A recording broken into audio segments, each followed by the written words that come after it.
So some specific recommendations and notes beyond just that general information on the core offer include the following.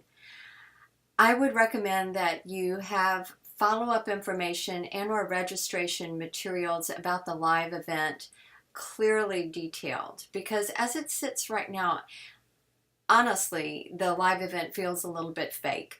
There's nothing about when it is, where it is, who's going to be speaking.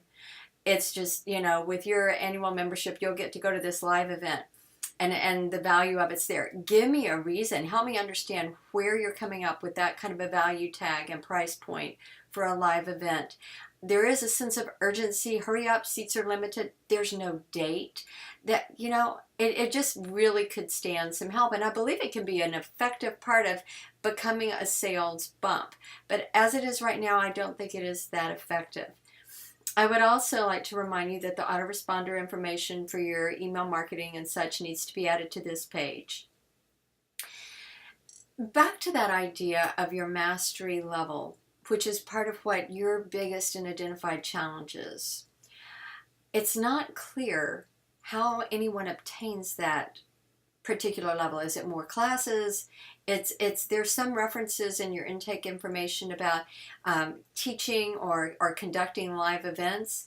But you need to really specify that. And if this is the kind of high ticket item that you want, I need some more information, or the person with whom you decide to work to create and generate more of a strategic plan for your digital marketing needs to have a little bit more information, because these types of mastery level events could turn into one-time offers. They could turn into a perfect webinar series, and maybe that is an appropriate way to think of it if there's some more training. It could also just become your higher ticket funnel, but there has to be more detail in there for any of that to be really exploited and used and leveraged.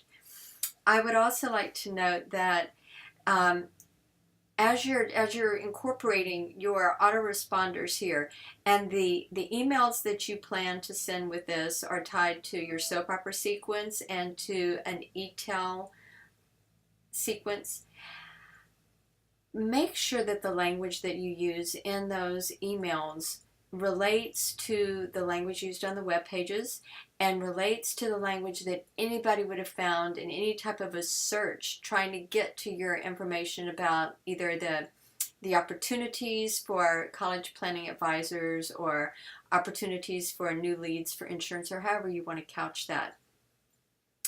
I'm sure that Russell Brunson has made sure that you have a copy of this book. But if you have not gotten a hold of .com Secrets, I highly recommend it. Chapter 7, or Secret 7, on page 72 is all about creating that soap opera sequence, getting to your story, and getting to the way that this can really help some of your clients.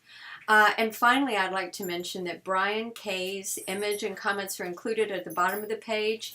I found him as an affiliate with Leads for Insurance. If he is not the appropriate person to have there, again, this kind of got tangled up in my misunderstanding about exactly which company, which group that this funnel is to help.